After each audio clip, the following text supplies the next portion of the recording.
پہلا سوال، جنت اور دوزخ کے درمیان والی جگہ کو کیا کہا جاتا ہے؟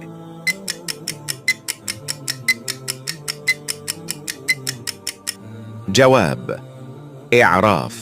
آپ صلی اللہ علیہ وسلم نے نماز کا طریقہ سیکھنے کے بعد سب سے پہلے کس کو سکھایا؟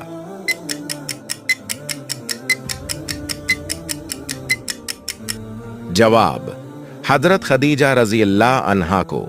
خواتین میں سب سے پہلے قرآن مجید کس نے حفظ کیا؟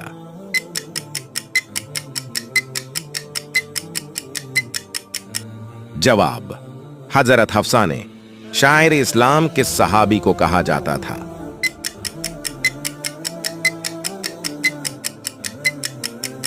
جواب، حضرت حسین بن ثابت۔